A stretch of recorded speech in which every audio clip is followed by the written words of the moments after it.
ಬೆಳಗಾವಿಯ ಸುವರ್ಣಸೌಧದಲ್ಲಿ ನಡೆದ ಬೆಳಗಾವಿ ವಿಭಾಗ ಮಟ್ಟದ ಪ್ರಗತಿ ಪರಿಶೀಲನಾ ಸಭೆಯಲ್ಲಿ ಬಾದಾಮಿ ಶಾಸಕ ಶ್ರೀ ಭೀಮಸೇನ್ ಬಿ ಚಿಮ್ಮನಕಟ್ಟಿ ಅವರು ಭಾಗವಹಿಸಿದ್ರು.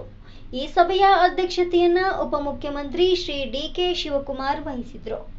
ಸಭೆಯಲ್ಲಿ ಶಾಸಕ ಭೀಮಸೇನ್ ಚಿಮ್ಮನಕಟ್ಟಿ ಅವರು ಬಾದಾಮಿ ವಿಧಾನಸಭಾ ಕ್ಷೇತ್ರದ ಜನತೆಗೆ ಸಂಬಂಧಿಸಿದ ಹಲವು ಪ್ರಮುಖ ಸಮಸ್ಯೆಗಳನ್ನು ಪ್ರಸ್ತಾಪಿಸಿದರು.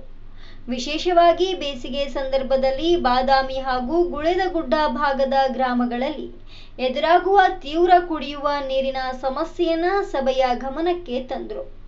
ಅಲ್ಲದೆ ಕುಡಿಯುವ ನೀರಿನ ಯೋಜನೆಗಳಿಗೆ ಸಂಬಂಧಿಸಿದ ಪೈಪ್ಲೈನ್ ಕಾಮಗಾರಿಗಳಿಗೆ ಜಿಲ್ಲಾಡಳಿತದಿಂದ ಸಮರ್ಪಕ ಸಹಕಾರ ದೊರೆಯುತ್ತಿಲ್ಲ ಎಂಬ ವಿಷಯವನ್ನು ಪ್ರಸ್ತಾಪಿಸಿ, ಈ ಕಾರಣದಿಂದ ಯೋಜನೆಗಳ ಅನುಷ್ಠಾನದಲ್ಲಿ ವಿಳಂಬವಾಗುತ್ತಿರುವ ಬಗ್ಗೆ ಕಳವಳ ವ್ಯಕ್ತಪಡಿಸಿದರು.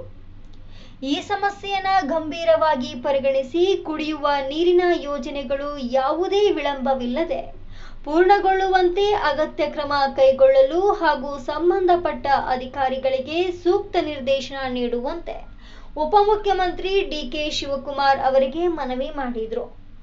ಬಾದಾಮಿ ಹಾಗೂ ಗುಳೇದಗುಡ್ಡ ಭಾಗದ ಜನತೆಗೆ ಕುಡಿಯುವ ನೀರಿನ ತೊಂದರೆ ಉಂಟಾಗದಂತೆ ಸರ್ಕಾರದ ಮಟ್ಟದಲ್ಲಿ ಅಗತ್ಯ ಕ್ರಮ ಕೈಗೊಳ್ಳುವಂತೆ ಅವರು ಒತ್ತಾಯಿಸಿದರು.